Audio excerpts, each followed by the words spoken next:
Is that what she wants to happen at TPUSA? Because now is the time where Charlie's movement can become a revolution. And for some reason, she wants to get in the way of that. Hey, Candace, it's not about you. Candace, if they feared you so much because of what you knew about all these organizations, and if your life is at risk because of what you say you know and what you can release, why did they take him out and leave you alone if you were the big threat? Grace and peace, everybody. We're back. You saw the thumbnail. You saw the title. So you know what we're going to be talking about. We're going to be talking about yet another instance where Candace Owens is getting taken to the woodshed. I think we all, in real sincerity, realize that Candace Owens is full of hot air.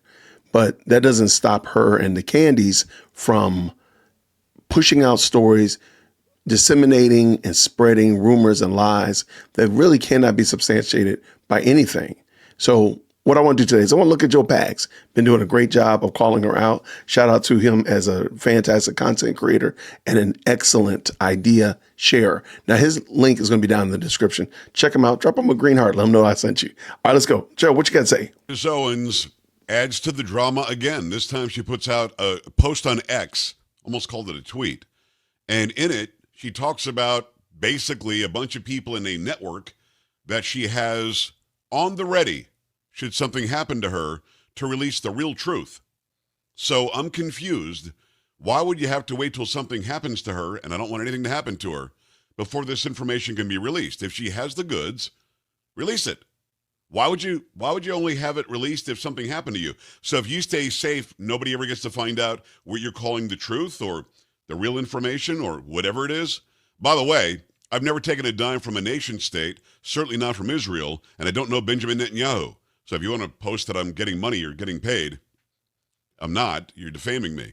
So let's get into this text that she put out, or this X tweet, this whatever the hell it is, that she put out, and what she says in it. Let's break it down logically and rationally. Keep in mind, she wants us to believe that she was very close friends with Charlie Kirk till the end. She hasn't released any text messages between the two of them, and Charlie texted all the time. I used to text with him. Hasn't talked about her relationship with Erica Kirk, who Charlie loved, or the children, Charlie's children, and the organization she seems to be throwing under the bus, the organization that Charlie co-founded.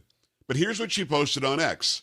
Expanding the network, Tate Brothers, Dave Smith, Max Blumenthal, Tucker Carlson, Mel, and then puts a name for Mel, and more, will have legal files and personal text messages related to my time at Turning Point, PragerU, Daily Wire, plus my private conversations with people like Seth Dillon and Dave Rubin. These people have my explicit permission to release everything publicly if anything happens to me. Charlie's death and the audacity of people like Josh Hammer eulogizing him means we must share all information and let the truth rise up like a lion. But only if something happens to her, I guess, which I don't want to have happen. I don't think anybody wants anything to happen to Candace Owens. So I put this out. Let's break down who these people are. You know who the Tate brothers are. You know who Dave Smith is? Probably. He's a comedian that's been very pro-Gaza or Palestinian. Max Blumenthal, I don't know who that is. Tucker Carlson, we all know, and we mostly love Tucker Carlson, but we're not really sure what's going on there. I don't know who Mel is. And more are going to have legal files and personal text messages that she's dragging Turning Point, where she used to work. Then suddenly wasn't working there anymore. And PragerU, who she used to work with, and suddenly isn't working with them anymore. And the Daily Wire, where she used to work, and then was shown the door. I see the trend. Here's an ex-employee dragging three organizations where she used to work. And again, I want to go back to what I said in the very beginning. Oh, by the way, Josh Hammer is a lawyer. I've had him on a couple of times. I'm going to have him on again this week. I'll ask him explicitly about this. What's the story with you and Candace Owens? I'm going to ask him. And I think he'll answer. We're not friends, but he's been on the show a couple of times. Seems extremely smart and a nice enough guy. I'm going to ask him what this is all about. And by the way, Seth Dillon, he's the guy that started the Babylon Bee. Had him on the show plenty of times. Dave Rubin, he's somebody who has been on the conservative side for a long time. Had him on the show. I know these people. They're not close friends of mine, but they've been on my show. I've got their phone numbers. I can text with them. I'm confused as to why she's doing this. And again, let's go back to the initial assertion. If something happens to her, this stuff should be released. Right. This stuff is so incendiary and so damaging and so insightful and so filled with truth that it can only be seen by people should something happen to her. I don't understand. It hasn't been a month since Charlie Kirk was assassinated. A disgusting day in our history. I feel so bad for him being gone at 31, a guy that I first had on my show when he was 24. I don't understand why she's doing this. In everything she says, even that made-up story about how he wanted her back at TPUSA and he conveniently took a bullet to the throat, she said, before that reunion could happen on stage. It's not what he said at all. What he said was, I'm thinking about inviting Candace. Nothing about I want. And then she makes this weird correlation between his death and the fact that he wanted her back, which is not what he said. But even with that, what is she doing? Does she not care at all about his wife, about his kids, about his organization? And if this stuff is so important and she fears for her life, because she's really making his assassination about her, which is very weird. But if she really believes that her life is in danger and is threatened because of all the information she has and could uncover, go to the authorities, man. I don't want anything to happen to her. I don't think any of you want anything to happen to her. If you really fear like that, go right now. Talk to Cash at FBI. She probably can. I've got his number. She probably has it too. Talk to Dan over at FBI. Talk to Ratcliffe at CIA. But no. Those of you who really do like what she's doing and you believe what she's saying, your response to me is going to be, well, they're all in on it. It's not possible, man. The Babylon Bee guy is in on it? Really? The Daily Wire, PragerU, TPUSA, Erica Kirk, her family, the thousands and thousands of people that are involved in this organization. I mean, it's starting to look a lot like the Tea Party back in the day. Remember the Tea Party in 2009? Everybody was all for one for all. Taxed enough already. TEA, taxed enough already. I was at a rally at Alamo Plaza here in San Antonio. Glenn Beck was there, and Janine Turner was there, and Ted Nugent was there.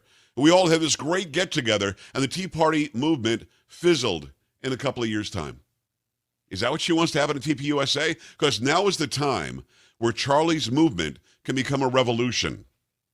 And for some reason, she wants to get in the way of that. Hey, Candace, it's not about you. Good catch, yes. Candace, if they feared you so much because of what you knew about all these organizations, and if your life is at risk because of what you say you know and what you can release, why did they take him out and leave you alone if you were the big threat? Keep in mind, Tucker Carlson, who she names here, who is calling out Israel, and he can if he wants. He's an American. I have no problem with him calling out anybody he wants. I disagree with him, but he calls them out. Mm-hmm. Why was he able to speak at Charlie Kirk's memorial, where she has sort of alluded to the fact that she wouldn't have felt safe there? But the president was safe, and the vice president was safe, and Tucker was safe, and the Secretary of State was safe, and Erica Kirk was safe. But she would not have been safe. Now listen, if you think I'm being irrational, and she's not making it about her, tell me. Because I've seen people I like in my timeline post what she's been saying. In fact, I got this actual screenshot of her X message from somebody that follows me and I follow them. And I was like, why are you putting this out there? Are you really buying what she's laying down? And yeah, the other day about the group text, she was right. Charlie did have concerns about losing all this money from Jewish donors and about the Israel narrative. He never said, I want Candace back. And he was taken out before they could be reunited. She was wrong about that. Wrong about the Bibi letter. Wrong about the get-together in the Hamptons and where it was and what was said in text messages. But she continues to just, every day like a soap opera, dumps another hour, 2 hours online, 2, 3, 4 million views, and you have that many people watching it, and the way she delivers it is expert. A lot of people believe it. Not to mention the people she considered her closest friends that she's sending her evidence to are some of the worst people on the planet. Let's not forget that. Shout out for sure. Let me make sure I move myself out the way. There we go. And that's a great point. When you trash all the places you used to work, the common denominator is you. I agree 1,000. Absolutely. Shout out for sure. I'm beside myself at the amount of people who are under this woman's spell of gossip. She wants to hijack his legacy. She needs to be sued. And I don't see anything wrong with that. But let me know what you think down below. Shout out to Joe Bags. I do think it's super interesting. And maybe something more needs to be said about the fact that everybody she has a problem with is somebody she used to work with. Every entity that she has a problem with is somebody she used to work with, or at one point was close to, or at one point maybe was considered for an administrative seat or position, whatever like that. Everybody that she has a falling out with somehow or another was related to her or tied to her at one point, and now she's not. I want to know why it is that she has a problem with Josh Hammer. I want to find that out a little bit more. Like, why is it that it seems as if everybody she has a beef with is somebody that she used to have a relationship with, and then somehow or another the answer to the question is Israel.